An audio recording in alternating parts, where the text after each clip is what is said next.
여러분, 발 없는 말이 천리를 간다고 합니다. 발이 없고 뭔가 힘이 없는데 이 사람의 말 한마디가 또 소문은 금방 퍼진다는 것이에요. 근데 오늘날에는 단지 소문이 아니라 이제는 인터넷이라는 이 온라인이 보급이 되면서 우리 지구의 반대편에 있는 소식도 금방 바로 알 수가 있는 시대가 됐습니다. 이 하나님의 복음도 과거에 아직 인터넷이나 여러 가지 문물이 발전하기 전에는 사람의 말과 말을 통해서 복음이 전파가 됐습니다. 그래서 전하는 자의 이 복음에 대해서 그들이 도구가 온전히 될 때 하나님의 복음이 전해집니다. 때로는 복음을 전하다고도 그들이 복음을 전할 때 기쁨으로 감사함으로 전하지만은 모든 사람들이 복음 전하는 사람을 환대하고 사랑으로 맞이하지 않는 경우가 많습니다. 대표적으로 한국에서도 많은 선교사들이 왔습니다. 이 선교사들이 와서 저마다 다 각자의 고충과 어려움 가운데 하나님을 복음을 전했습니다. 그리고 그들은 복음을 전하면서 그 지역과 그 지역에 있는 마을 사람들을 위해서 많은 헌신을 했습니다. 그리고 시간이 지나자 복음 하나만 전했을 뿐인데 이 복음에 엄청난 파급력이 일어나서 지역이 살고 학교가 세워지고 병원이 세워지는 역사가 일어났습니다. 비단 한국 땅만 그렇지 않습니다.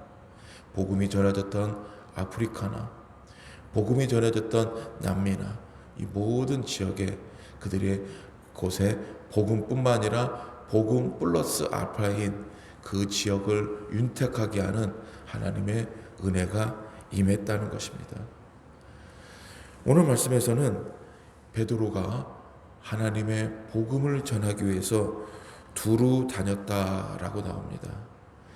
그냥 베드로가 혼자 여행을 하기 위해서 다닌 게 아니라 하나님의 복음을 전하기 위해서 다녔다는 거예요. 여러분, 우리가 복음으로 쓰임받기 위해서는 먼저 나가야 됩니다. 그냥 안에 있으면 되지 않습니다. 미국의 선교적인 신학을 가리키는 교회에서는 그 신학에 대해서 또 선교적인 복음을 가르치는 학교에서는 항상 주장하는 게 있습니다.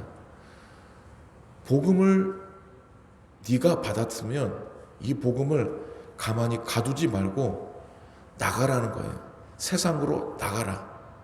나가서 복음이 전달되게 하라라는 게 선교적인 마인드를 가지고 있는 교회와 학교입니다. 그래서 미국은 일찍부터 복음을 전파하는 것에 대해서 계속 가르쳤습니다. 여러분, 제일 안타까운 게 뭐냐면은 좋은 소식이 있고 또 좋은 일들이 있고 또 좋은 것을 가지고 있을 때 그 가지고 있는 것을 나 혼자만 가지고 있을 때 그게 제일 안타깝습니다. 무엇이든지 좋은 것은 전해져야 됩니다. 흘러져야 됩니다. 그리고 전파돼야 됩니다. 하나님은 우리를 축복을 주시길 원하고 그 축복을 통해서 우리의 삶의 모든 것들이 회복되기를 원하십니다. 그래서 예수님을 이 땅에 보내시면서 예수 그리스도의 그 이름이 복음의 시작이 되게 하셨고 그 예수 그리스도를 믿는 저마다 그 가정마다 자녀들마다 자손 대대로 하나님께서 축복을 하셨습니다. 가정을 회복케 하셨고 지식을 회복케 하셨고 건강을 회복케 하셨고 하시는 사업까지도 하나님께서 예수 믿는 자들은 회복케 하셨습니다. 근데 거기서 끝나기를 원치 않습니다. 하나님은 이제는 너가 복음을 받았으면 복음을 통해서 축복을 받았으면 너희가 예수님을 통해서 하나님의 은혜를 받았으면 이제는 그 복음이 흘러가게 하라는 것입니다. 그래서 하나님은 축복의 통로가 되기를 원하십니다. 통로가 뭡니까? 흘러가는 중간에 관 아니지 않습니까? 또 그리고 하나님 우리를 축복의 브릿지, 즉 다리가 되기를 원하십니다. 다리가 뭡니까? 건널 수 없는 곳을 건널 수 있는 길을 만드는 것입니다. 마찬가지로 하나님과 우리의 관계도 죄 때문에 관계가 단절이 돼 있었습니다. 우리는 하나님을 알지를 못했습니다. 하나님을 우리가 스스로 믿은 게 아니라 예수 그리스도로 말미암아 하나님과 관계에 회복케 하셨고, 우리가 하나님을 믿을 수 있도록 예수님께서 복음의 다리가 되시고 축복의 통로가 되신 것입니다. 그로 말미암아 우리가 하나님을 알게 되고 믿을 수 있는 은혜를 주신 것입니다. 이 축복의 다리, 축복의 통로, 오늘 우리가 바로 그러한 자가 되어야 한다는 것입니다. 여러분, 예수님이 부활하시고 제자를 만나시고 마지막 복음을 전할 때 그 복음의 핵심이 뭐였습니까? 사도행전 1장 8절에 보면 오직 성령이 너희에게 임하시면 너희가 권능을 받고, 이거는 너희가 성령을 받게 된다는 거예요. 성령을 받게 되면 그때는 권능이 있다는 거예요. 힘이 있다는 거죠. 그냥 똑같은 사람이 아니라 성령을 받은 사람과 받지 않은 사람의 차이를 정확하게 성경에서 말하고 있죠. 너희가 성령을 받게 되면 너희는 권능을 받게 된다. 즉 복음을 전할 때 이 복음을 전하는 선교사님들이 타 지역, 타 문물, 타 문화에 어떻게 가게 됩니까? 자기들의 힘으로 가는 게 아니에요. 물질로도 가는 게 아니에요. 어떤 계획으로 가는 게 아닙니다. 성령께서 그 사람을 복음의 도구로 쓰시면서 담대함을 준 거예요. 그리고 물질도 주시고 지혜도 주시는 거예요. 함께 일할 동역자도 주시는 거예요. 즉 성령의 능력을 얘기한 겁니다. 그래서 선교사님들이 성령을 받고 나서 충만하게 기도하고 나서 정말 오지도 가고 죽을 고비도 넘을 수 있는 것입니다. 그럼 권능을 받은 다음에 뭐라고 말씀하셨죠? 예루살렘과 온 유대와 사마리아와 땅끝까지예요. 이 복음을 전해지는 단계를 볼 수가 있어요. 먼저 예루살렘이에요.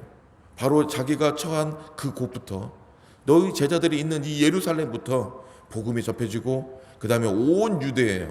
이제는 유대 지방, 이 유대인들이 있는 유대 지방으로 복음이 접하되고, 그래서 사마리아, 이거 다른 지역, 타 지역이에요.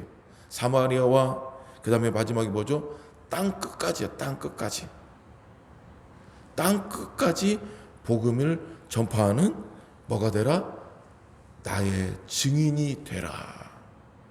예수님께서 마지막으로 제자들에게 또한 우리들에게 주신 복음의 핵심이에요.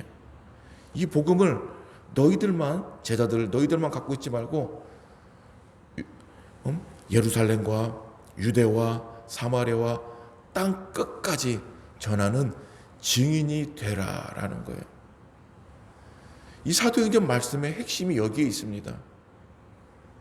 제자들이 예수님을 통해서 받은 이 부활의 복음, 사망에서 생명을 이끄는 이 복음을 전하는 과정들이, 그 스토리들이 사도행전에 적혀 있는 것입니다. 이 제자들뿐만 아니라 예수님께서 제자들이 아닌 오히려 예수님을 공격하고 반역하고 회방하는 사울을 통해서도 복음을 쓰시는 것을 또 보여주고 있는 거죠.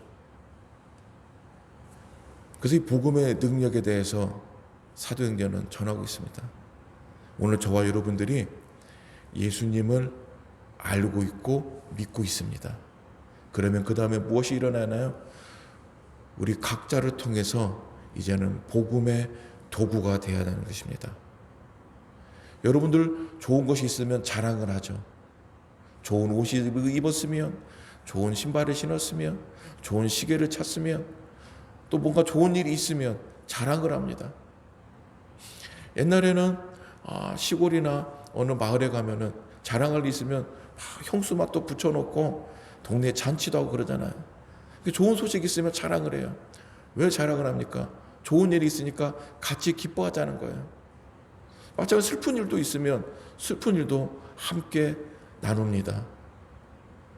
그래서 기쁨은 나누면 반이 되고 기쁨은 나누면 배가 되고 슬픔은 나누면 반이 된다는 말이 있는 거예요. 서로 나눌 때 그 안에서 사랑이 있고 은혜가 있고 눈물이 있고 회복의 공동체가 있다는 것입니다. 복음도 마찬가지입니다. 이 좋은 소식이 나를 통해서 다른 사람들에게 전해질 때 단지 복음의 한 마디지만 그 다음은 우리가 걱정할 필요가 없습니다.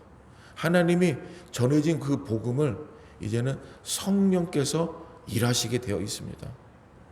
여러분, 이전에 사도행전 말씀에서 빌립이 가자라는 지역에 갈 때 본인이 간 게 아니라 성령께서 가게 하셨고, 이때 빌립이 가면서도 와, 이 지역은 사람들이 안 다니는데 왜 나보러 가게 했을까? 그러나 빌립은 순종하고 갔고, 거기서 어떤 일이 있었습니까? 에티오피아의 내시를 만나게 하신 거예요. 그 내시를 통해서 빌립이 복음을 전했고, 그 복음을 통해서 에티오피아와 그 지역에 또 복음이 전해지는 거예요. 그래서 우리가 할 것은 별거 없습니다. 복음만 전하면 나머지는 하나님께서 다 하시는 거예요. 그 복음이 또 전해지고.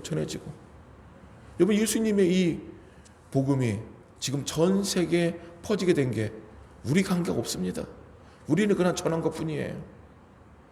그리고 또 하나는 이 복음에 대해서 수많은 사람들이 사탄이 핍박을 하고 복음을 억압하지만 사람의 힘으로 억압이 되는 게 아니에요. 복음은 살아있는 능력의 힘이 있습니다. 우리는 전할 뿐이고 전하고 그게 자라게 하시고 꽃이 피우고 열매가 맺게 하는 것은 성령께서 하신다는 것입니다. 돈이 없어도 됩니다. 큰 힘이 없어도 됩니다. 나이거를 먹던 안 먹던 그게 중요치 않습니다. 여러분이 있는 곳이 복음의 자리가 되고 은혜가 자리가 될 때 능력이 나타나는 것입니다. 베드로는 오늘 이 루다에 가서 복음을 전했습니다. 자기가 가보지 않은, 익숙하지 않은 생소한 곳에 갔습니다. 성령께서 이끄신 것이죠. 그런데 거기서 어떤 일이 일어납니까? 8년 동안 중풍병을 앓은 한 사람을 만납니다. 이 애니아라는 사람을 만나고 그에게 기도해주고 하나님의 복음이 전파됐을 때 병이 치료가 됐습니다. 회복이 됐습니다. 그리고 하나님의 살아계신 보이고 이 애니아를 치료하는 일로 말미암아 오늘 나온 말씀에 보니까 그 지역이 복음으로 가득 찼다 그래요. 35절 말씀에 보니까 루다와 사론에 사는 사람들이 다 그것을 보고 주께로 돌아오니라. 바로 이 복음의 능력이 여러분들을 통해서 여러분의 가정이 회복이 되고 여러분의 주위의 이웃이 회복이 되고 여러분 일하는 일터와 만나는 사람들이 복음을 통해서 치유와 회복의 역사가 일어나는 믿음의 증인으로 쓰임받기를 주님의 이름으로 축복합니다. 기도하겠습니다. 하나님 감사합니다. 복음은 아무런 힘이 없는 말인 것 같지만은 그 전해지는 말 위에 성령께서 함께 하셔서 전해질 때 듣는 자의 심령이 변화되고 또 들은 자의 그 가정이 변화되고 삶이 변화되고 물질이 회복되고 건강이 회복되고 하나님이 주시는 은혜와 사랑과 소망이 있는 줄로 믿습니다. 주님이 명령하신 그 말씀 땅끝까지 복음을 전하는 증인이 될 때 오늘 우리가 이 믿음의 귀한 명령을 붙들고 살아갈 때 하나님 우리가 하나님이 원하시는 선한 청지기요 증인이 되게 하여 주시옵소서. 하나님 우리 교회를 축복하여 주시옵시고 하나님 우리 교회가 바로 이 선한 청지기요 증인의 역할을 하는 하나님이 쓰시는 교회 되게 하여 주시옵소서. 하나님의 교우들 일일이 주님 만나주시고 신방하시고 저마다 기도의 제목들 들어주시며 속히 응답하시며 그들의 자녀들의 진로와 또 취업과 또 군입되어 있는 자녀들 또 병상에서 아버지 신음하며 아파하며 회복을 위해 건강을 위해서 기도하는 자녀들 주님께서 다 일일이 만나주시고 응답하시고 역사하여 주시옵소서. 추운 날씨가 한다운데 하나님 감기와 다른 질병을 주님 보호하여 주시고 하나님 함께하여 주시옵소서. 감사하며 예수님의 이름으로 기도하옵나이다. 아멘.